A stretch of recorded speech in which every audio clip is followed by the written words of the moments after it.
So you finally moved into your new home and you sit down on the first day and you say to yourself, wow, wasn't that a terrible experience? Well, it doesn't have to be. The home buying process does not have to be a bad experience, and it doesn't have to be a complicated one, as long as you know what you're doing before you even start. Well, today we're going to go through the home buying experience and how you can make sure it's an enjoyable experience for you.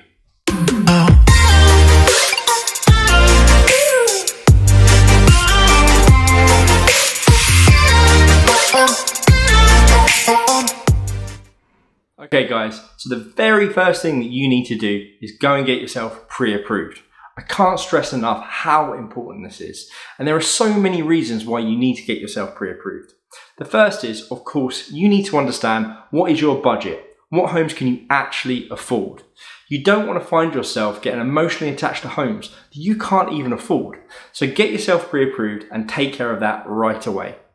On top of that, you may find yourself that you're not in a position with your credit rating to get pre-approved straight away. So the quicker you go through the process and see if you can get pre-approved, the quicker you can put steps in place to improve your credit rating if you need to get pre-approved and get that home sooner rather than later.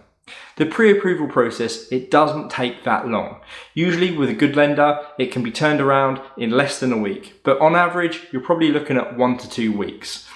The lender's going to ask for a few documents that show your earnings along with your history, your financial history. It's not that difficult. All you need to do is just pull that stuff together, work with a good lender, and get yourself pre-approved. So that's the first thing you absolutely need to do before you get out there and start looking at homes. Plus, most real estate agents won't even work with you until you have been pre-approved. So get that done, get it out of the way, and you'll never need to look back. So the next thing you need to do is you need to sit down and prioritize what is important to you. Is it the school district? Is it the number of bedrooms? Is it the area? Do you need a pool? What is the most important thing to you? Now, this is so important because unfortunately, we don't live in a perfect world, and you're probably not going to get everything that you want for your budget. That's just the world we live in. But if you sit down early and you actually start to prioritize what is important to you, you can save yourself a lot of time and emotional turmoil if you just sit down and work through what you're prepared to sacrifice and what you really need in your next home. So the next step is to find an agent that you want to work with. Guys, I see it time and time again, buyers going on to Zillow.com or Realtor.com, clicking the contact agent button and just picking a random agent to work with. That is a big mistake. This is potentially one of the biggest purchases or the biggest expenses of your life. Make sure that you're picking your agent wisely. You should be working with an agent that you know you can trust and who knows what they're doing. When you do find an agent that you want to work with, it's important that you sit down with them and you explain exactly what you're looking for in your next home.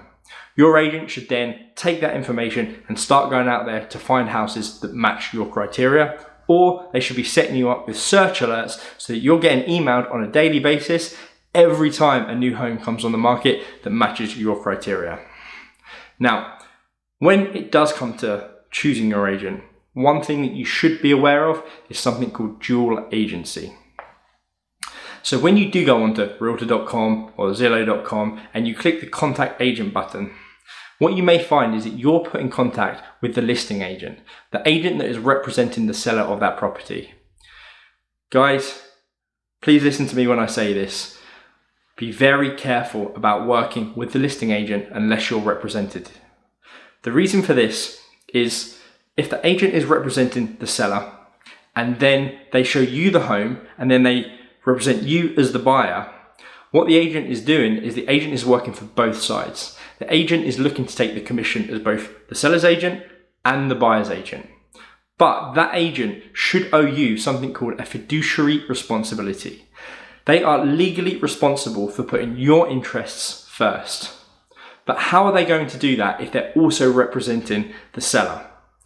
So be very careful about how you pick your agent, and if you think that you're able to save money by clicking on the contact agent button and going direct to the listing agent, almost always you're wrong. All that's going to happen is the listing agent is going to pocket both the buyer's commission and the seller's commission, And the one that's going to lose out is yourself. Because who are they going to prioritize? Are they going to prioritize you as a new buyer, or are they going to prioritize the seller who they've been working with longer? So pick your agent wisely. Make sure you research them, make sure you can trust them, and make sure that they have your interests at heart. Okay, so once you found your agent, it's time to get out there and start looking at some homes.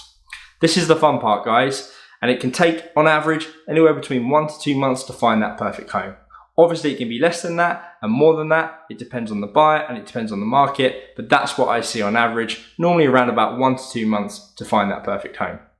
The one thing that I would say is throughout this part of the process, watch your agent very closely. Make sure they're actually performing for you.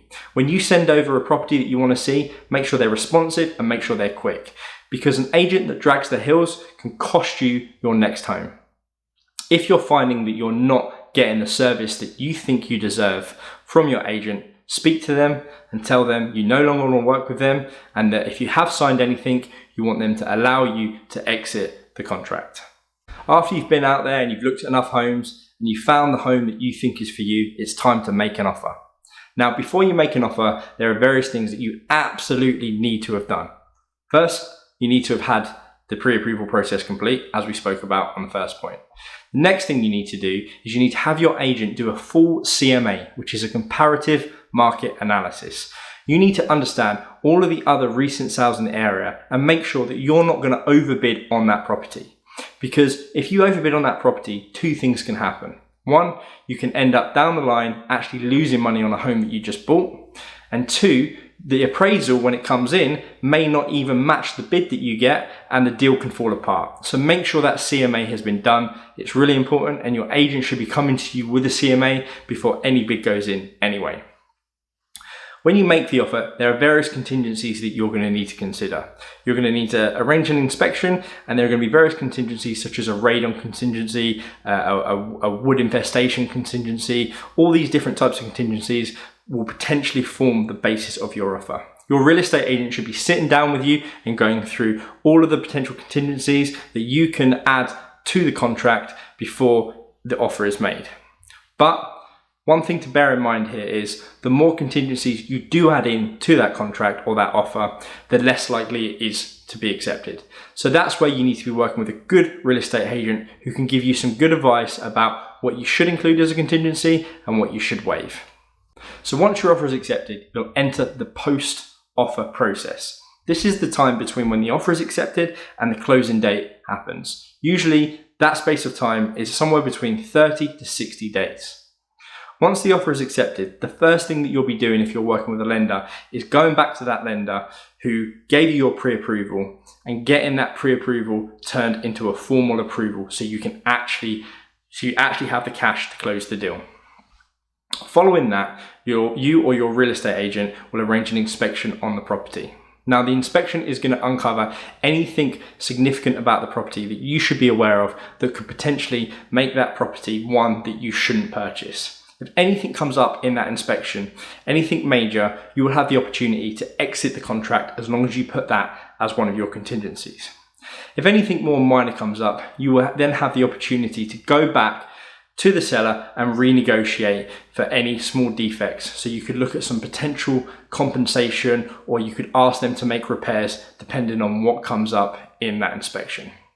Following the inspection, you're also going to need to get an appraisal. This is kind of like the CMA that we spoke about in the very first point in this video, but it's an official appraisal. What will happen is an independent party will come in and they will look at the home and they will look at comparative sales in the area and place a value on that home based on the comparative sales in the area. Now, it's important that you haven't overbid on the property here, because if the appraisal value comes in below the offer that you made, then you'll find yourself in a position where the deal could fall apart.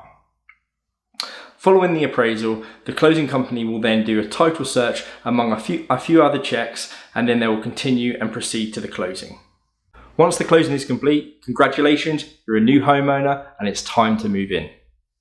And that's it, guys. That is an overview of the home buying process from start to finish. I hope this was useful. If you have any questions, drop me a comment or leave me a message and I'll get right back to you.